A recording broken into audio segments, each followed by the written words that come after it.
So my challenge to you is, what if you didn't have to do anything about anything at all? Nothing at all to do, nothing at all to do about anything. Yes, make a cup of tea because that doesn't give you any trouble. Whatever it is you have to do, answer the phone, make this appointment, whatever. But it's not accompanied by this idea that there is something that I need to do to be stable in the awareness, because I tell you that is a trap. Forget about it. If you touch this idea, you believe it instantly into existence. And then you have to believe another idea to remove it. So why not drop both ideas in the first place and stay where you are? You're simply here within which all that arises for you, including the sense of spirituality, forget about spirituality then. Forget about enlightenment and forget about you also. And what remains here? That which cannot be gotten rid of remains. It's just that, simpler than simple. Sometimes we overuse the intellectual faculties, which are only meant to take you up to the seeing, and thereby they say goodbye. We have served you enough, they will go. You're simply here. All this knowledge that we acquire, called spiritual knowledge, is only a mirror for the timeless to see itself. And for what reason? For no other reason than it's fascinated with its own recognition for some reason. I don't see that the idea that something is difficult, which is a persistent notion in the psyche of the human expression of consciousness, that we just have to do something to kind of, sometimes we're speaking like also a sense that we must get something accurately. So I said, no, there's no accuracy in the self. Or everything is the self. If you give up all your notions, all your effort to try and get somewhere, just drop it right here now, because you have the power to do it. Just drop it. Yes. Just like you're sitting in a restaurant full of people, clinking glasses and utensils and stuff, and talking, and there's music, and yet you can have a sweet conversation with your friend sitting across the table, because you don't let it in. Yeah. In the same way, you don't let these thoughts in, that there is something that I need to do to stay more present. And the minute you are without this thought,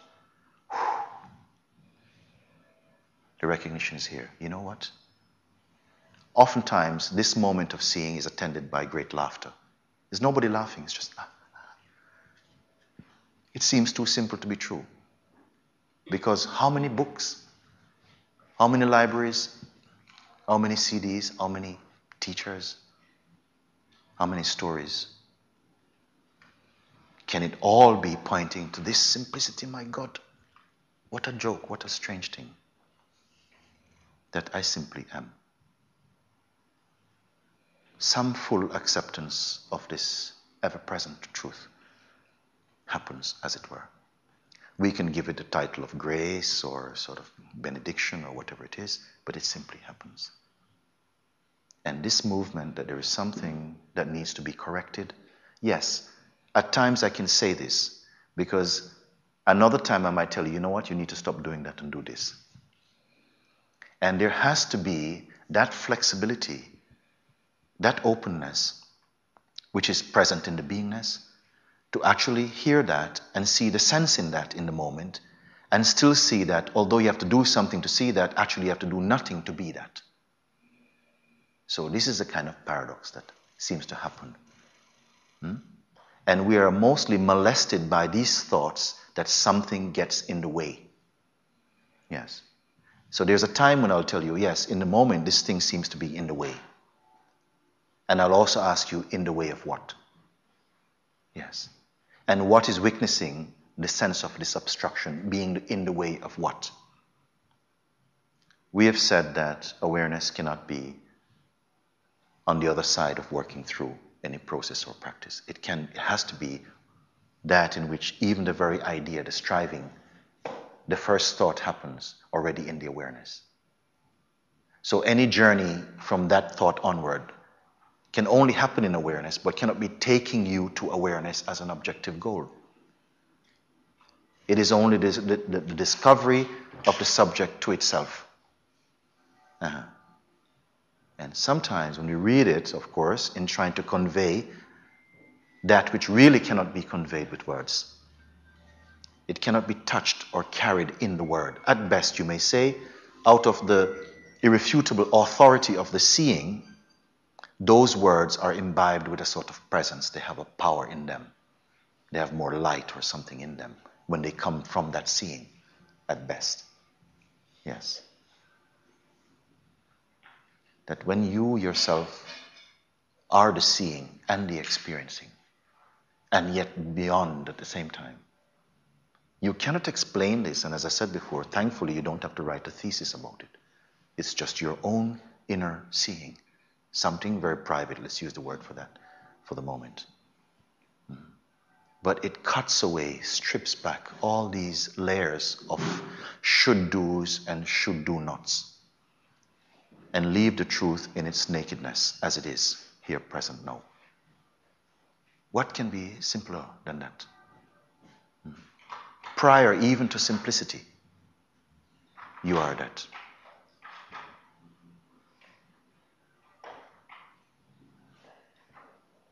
Our minds are really enjoying this complete rest. When the mind is in complete rest, meaning that it's not carrying any intention, any notion that there's something to be attained in order to be something.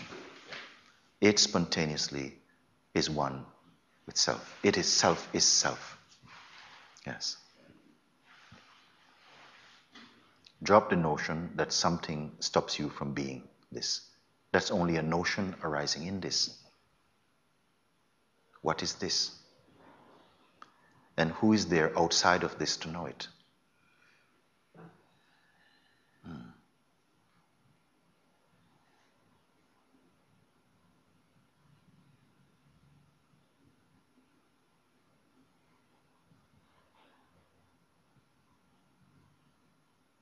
In this that we are, it does not even say, I am this.